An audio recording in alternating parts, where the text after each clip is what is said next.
Happening right now, market watchers are preparing to pore over new supply and demand numbers coming out on Friday, the first since the government shutdown went into effect. I'm Michelle Rook. Clinton is on assignment. Now, it's expected there will be a lot in the report to unpack, and these will be the first new numbers from USDA since September 12th. Yield is the biggest number in USDA's November report. For corn, Reuters' average trade guess is at 183 bushels, Bloomberg at 184, so down nearly 3 to 4 bushels from September, with strong yields in the West being pulled down by the East. There are some states and some areas around the country that had some great yields, but there's also, some of the disease and some of the other problems, dry weather here in the East, as we had the last 6-7 weeks going into harvest. So overall, trade's looking for a smaller number. Soybean yield is also expected to be cut around 1/2 bushel to 53 bushels per acre.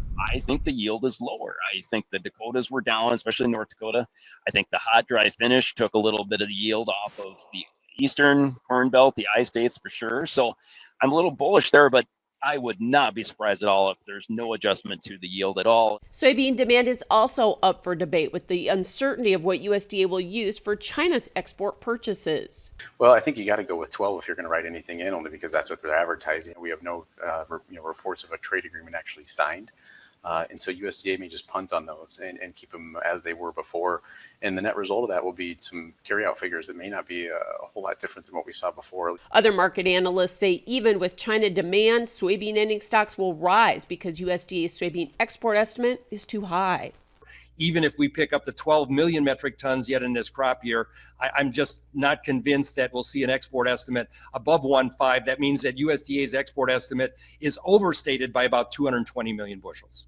While corn demand has been on a record-setting pace, analysts think USDA's September estimate left plenty of wiggle room. I'm 200 million bushels lower on feed and residual, hence the feed side. I just think they're just too high on that. So yeah, if they lower the yield like I think they should or will, then I think they offset that on the demand side there too. And even though officials say they're using normal methodology, there's skepticism about response rates and if this is objective data, with USDA being closed the last month. But I have some questions when you don't get all the data that you really think you need to get back to give an accurate representation of the total yield. I've got to think manpower is going to be a little bit limited. My opinion is that whatever number gets released, if it's bullish, the bears are going to throw cold water on it. Regardless, it will be a big data dump for the market to sort through that could produce volatile reaction unless USDA punts.